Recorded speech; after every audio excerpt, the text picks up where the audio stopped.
গত রবিবার সকাল সকাল আমি আর আমার কর্তামশাই বেরিয়ে পড়েছিলাম আমাদের গ্রামের বাড়ি, মানে আমার বাপের বাড়ির দেশ, হাওড়া আমতার কাছে, সেখানে যাওয়ার জন্য।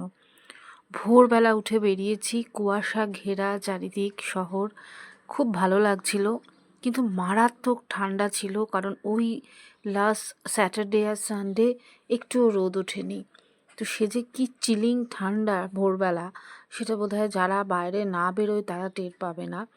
এবং যাই হোক, মনটা কিন্তু বেশ ফুরফুরে লাগছিল। বহুদিন পর দুজনে বেরিয়েছি, দুজনে মিলে বেরোনো তো সেভাবে হয় না।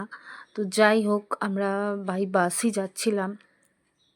তো সেদিন আমাদের গ্রামে যাওয়ার ডিরেক্ট বাস বন্ধ ছিল, তো আমরা কেটে কেটে নানানভাবে গেছি, সেগুলো তোমাদের শেয়ার করছি।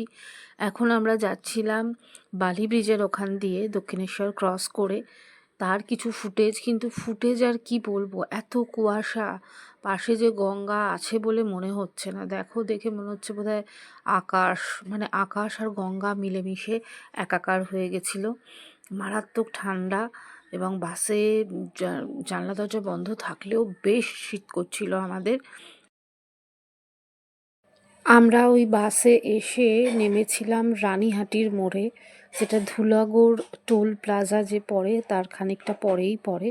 এবং সেখান থেকে আমরা আবার বাস পাইনি, সেখান থেকে একটা অটো নিয়েছিলাম, এবং সেই অটো নিয়ে ওরা আমাদের 10 নম্বর পোল বলে একটা জায়গা আছে, সেখানে নামিয়ে দেয়।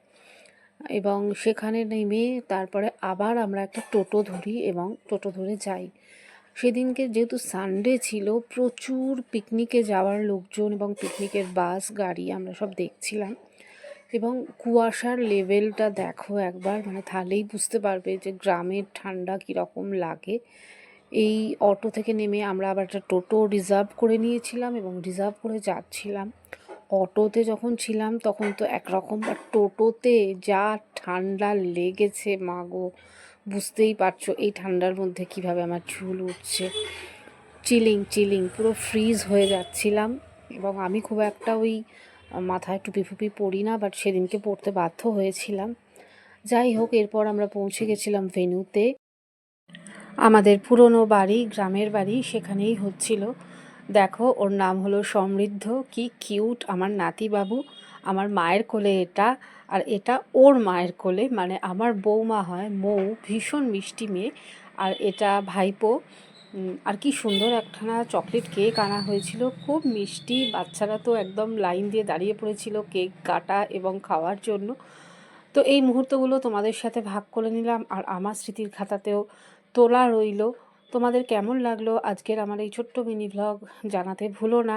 আমরা খুব এনজয় করেছি, অনেক দিন পর সকলের সঙ্গে দেখা হলো। আর এখানে আমরা বোনেরা মিলে বেশ কয়েকটা ছবি তুলে নিয়েছিলাম। বোনেদের সঙ্গে বহুদিন পর দেখা, মনটা সেদিন ভীষণ খুশি হয়ে গেছিলো। আমার এই ছোট্ট মিনি ভ্লগ আশা করি তোমাদের ভালো লেগেছে। আবার একদিন দেখা হবে। আজকে চললাম, টাটা।